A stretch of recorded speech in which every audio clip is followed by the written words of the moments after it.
I am Eric Call. I am the founder of my own new company called EC Media in San Francisco, California.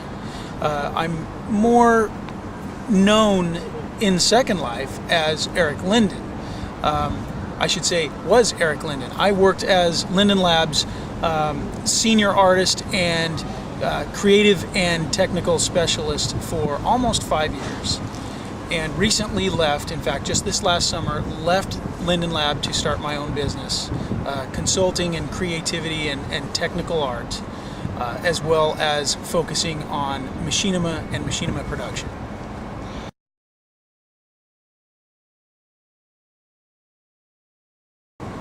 The essence of my talk was how to think creatively about making machinima in Second Life.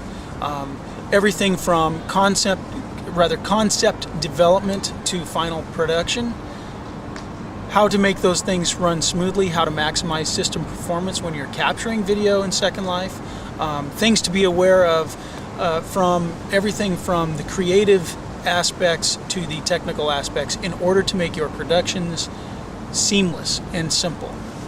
Wow. How did you learn these stuff? How did you come to create Machinimas? I actually started making machinima even before there was a name for it. Back in 1997, I was working for a company in the Silicon Valley. Ironically, it was another virtual reality developer, but one of the tasks I had was to capture video of the game environments that we were developing so that we could use them for corporate promotional pieces as well as trailers and informational pieces for each of the specific games that we were developing, so that people could get an idea of what to expect and what it looked like, how things were going to interact before they even went into these environments. And then it just naturally followed me when I went to Linden Lab. And when I was at Linden Lab, I did much of the same thing. I initially did Linden Lab's first corporate trailer back in 2003, I believe that was, and followed that up with several other little clips mostly for marketing purposes, but also produced the Silver Bells and Golden Spurs machinima, which I used as a proof of concept as well as a corporate machinima for the company. I wanted to tell a story. I wanted to show the fact that in these new environments like Second Life, that you could tell narrative stories very well if you know how to do it. And now what I'm embarking on is going out and educating people on how to make machinima and how to tell their narrative stories using this technology. So I've never made any machinima. So what's the starting point for us? Well, I think the starting point for everybody is literally creating the very beginning is to be familiar with the platform you're using. So if, for example, if you're in Second Life, you should be familiar with what it is to navigate in the environment, communicate in the environment, and ultimately produce assets, whether you're building objects or you're downloading video into Second Life, or textures or whatever, essentially producing content in Second Life. Now from there, the next step is the development of a screenplay, and I talked about this in the summit a couple of days back, where knowing what the platform is capable of, both artistically and technologically, you can develop a screenplay tailored towards what the strengths and weaknesses are of the platform and ultimately maximize your efficiency when you're going about your production. So say I'm creating something with Second Life. What's the strength and weakness of Second Life? What should I know? Most people who are familiar with it will probably be familiar with where the real strengths and weaknesses are. But asking me, I would say the strengths are the fact that you have the ability to create whatever environment, whatever content you want. That's really cool. There's not another platform out there that I'm aware of that provides that same functionality. The weaknesses are that stability of the platform is an issue, and I think that's ultimately the biggest one. Performance is another one, but performance can be managed to a degree by the end user. Based on how you structure your preferences, you can maximize your own system performance, and then your weakest component really becomes the performance of the simulator that you happen to be on. And that all is involved in being familiar with the platform and what its strengths and weaknesses are. But ultimately, the weaknesses are truly rooted in the fact that Linden Lab never really anticipated that Second Life would grow so big so fast, and to a degree they're playing catch up now in trying to fix some things that have been problematic and troublesome for a while, and are increasingly so as the resident population increases. Do you create the Machinimas alone, or do you collaborate with people? To a degree, both. Usually I'm working alone, but when I collaborate with people, it's more in the sense of finding people who can be actors, finding people who can tell me where there are locations that are interesting to shoot, and specifically locations that we have approval to shoot in. But you know, to a large degree, it's me conceptualizing from a script what kind of images I want to capture on video. And the way I prefer to work is that since I'm the person capturing video, I prefer to be the person editing the video. The two are very closely married. I think in order to streamline a production, the person who's editing and capturing video and ultimately directing should be the same person. How much scripting should people learn before starting creating Machinimas? Here's one of the beautiful things about Second Life. If there's a talent that you lack, that you recognize you need for a project, there are so many people in Second Life who specialize in exactly what you're seeking, whether it's modeling, texture work, organizing groups of people, event planners. You know, there are people doing that in Second Life, or people who specialize in avatar animations, or designing custom avatars, or writing scripts. All of these are specializations that you can find in Second Life, and people love to help. Everybody likes to be a part of a movie project, and more often than not, they're willing to do it for free because for them it's just fun to be able to do it. So one of my advices to people is to seek out the people who are specialists in areas that you need so that you can focus on telling your story. You don't want to be mired with having to build all the content and designing all the textures and doing all the custom avatars, because that stuff takes an awful lot of time. So go and find the people who are specialists, invite them in, share the production experience with them. And there's a side benefit to that, and that is that by bringing in modelers and texture artists and avatar specialists, you're inviting in a variety of creative thought, a creative process that's a little different than your own, and in some cases a lot different than your own. But really what that does is it makes your end product far richer because it's got better breadth of creativity involved. Right. How do you find these people? Well, I've been in Second Life so long that I have sort of a stable of people that I know and talk to, and but you know, I would start by asking your friends, people that you know in Second Life, hey, do you know somebody who knows how to write good scripts? Or if you find something in Second Life that you think is very interesting, if you right-click on it, through a couple of clicks, you can get information about who it was that created the script. And then you can instant message them and ask them a question, you know, hey, are you available to do some work for me? Here's my project, you know.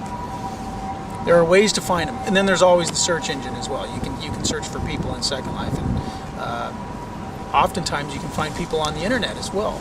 There are third-party websites now that are supportive of people's efforts in scripts and animations and texture work, and mostly because there has been an increase in the level of professional skill sets wanting to come into Second Life and provide those services. And there's actresses and actors and the people who performs, and you can't film alone. So how do you find these people? Do you ask people? Again, it's just asking my friends. Are you guys available? And oftentimes when I'm doing something for a developer, they themselves, as a company, will provide a stable of people that will be available at my call to come in and serve as actors and do what I ask of them. And ultimately it's because there's a contract between myself and that company to develop this particular machinima, and it's part of their revenue model. So they provide people. But if I'm going to do something myself, I just ask my friends. Now, the only trouble that you might run into is the fact that as friends, they're doing it for fun and for free, so they're not always available all the time. Oftentimes, if you're there for a lengthy amount of time, people may get bored and want to go and do something else, and so that becomes a little bit troublesome. But if you can hone your script, and again, it goes way back to the development of the script. If you can hone your script and your story to such a production process where you can quickly go in and capture the important footage first, then you're covering all the things that you need to tell your story. And if people want to stay around longer, then you can experiment with getting more interesting shots and film it a little bit differently and shoot from the hip, what I call, so that you can get more interesting shots. Mm-hmm. Oftentimes, those are the shots I end up using in my edited piece because they are more interesting. They're more visual. They're more fun to watch. How long does it take to shoot one machinima? Well, it depends, but yeah, it really depends on what it is. Mm-hmm. I've done big projects anywhere from 2 days to a month, and in the case of Silver Bells and Golden Spurs, no one had done anything that ambitious before, and not only that, but I could not allocate all of my time to that because I was doing it for Linden Lab, from within Linden Lab, and I had a number of other things that I was tasked with during that time as well. So as a part-time job, it took us about 5 months in production. But that was only 2 people. It was myself and another person doing all the modeling and all the texturing. We contracted out somebody to do custom avatar work, which was great because doing custom avatars, at least to that degree, to that level of quality, takes a long time. As anybody who does that work can tell you. Location hunting, right? So how do you find the locations? Oftentimes, approval, if I'm doing a contract job, approval has already been attained by the company that's contracted me to do it, and they send me the links, the landmarks to where these locations are. In some cases, though, I will go out and seek interesting, perhaps very specific locations, and I'll find out who owns the content, whose work is it, whose simulator is it, and I will actually seek the approval of those people. Now, interestingly, out of all the video capture I've ever done in Second Life, there has only been one time that I have contacted a simulator owner where they have said, well, I would prefer you didn't shoot anything in my simulator. Why which was that? unfortunate because it was gorgeous. It was just the perfect setting for what I wanted to capture. But I respect that. They spent the time and energy and went through the entire creative process and production process to make all that stuff. And although I think it was one of the best places I could have found for that specific shot, I'm going to respect the fact that it's theirs, you know. So what are the benefits of creating machinimas? There are several, actually, and they will, to a degree, depend on what the goals are of the people who are doing it. Firstly, I would say that, and this is probably one of the biggest, that the delivery mechanisms for doing a machinima when it's completed are far greater than doing a piece for television or for film, especially for film, because being all digital, there are a number of outlets for that. Whether you want to post things to the internet, whether you want to put it on television for broadcast TV, you could do output for film or HD quality if you wanted. There are a number of things that you can do for delivery based on what your goals are for that piece. That said, there's another component to this that we're just starting to hear about, and there are other people like from Millions of Us, Electric Sheep, that discuss this in their talks. But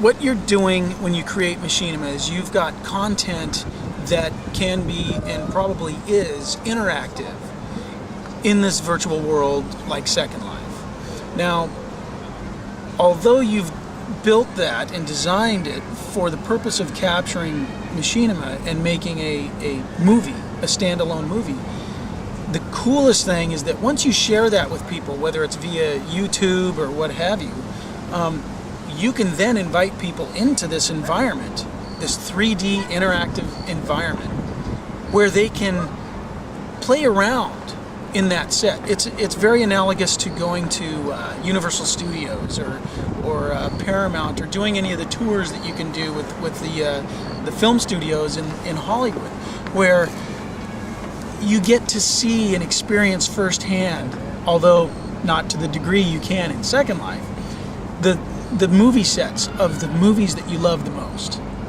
And the coolest thing from a marketing perspective is that now that you have something that's viral on the internet, let's say for example you load your Machinima onto YouTube, well, that can become very viral on the internet, and the reach is far greater than what you're going to get in most other mediums, just because of the number of people that are viewing these things now on the internet. So you combine that reach with an invitation to come into Second Life and take part in the next project, or experience all these things, or perhaps get a free prop or something that was offered for free that you see in the Machinima. Perhaps it's a part of your marketing plan to do that. And what you're doing is you're inviting potential consumers, existing and potential consumers, into an environment and making that environment personal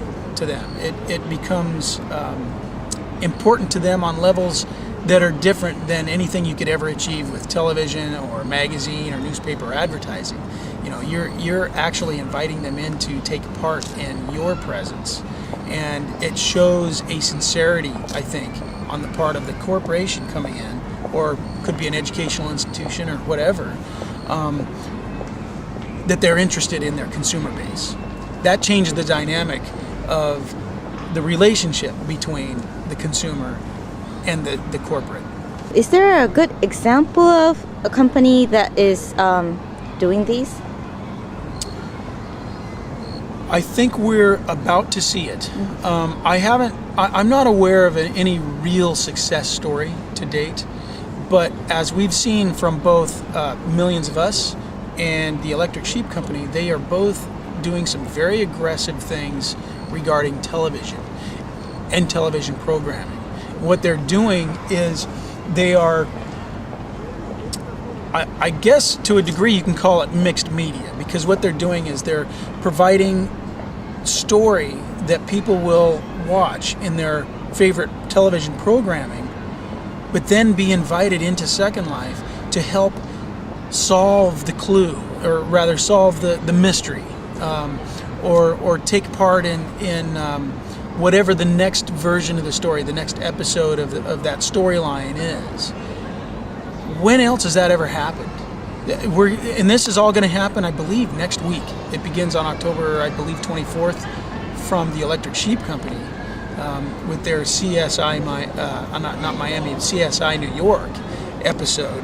And that's going to be very interesting and compelling to watch, because it's the first time that viewers of a television story can take part in what happens next. That's really, really quite compelling. What do I plan to do in the future?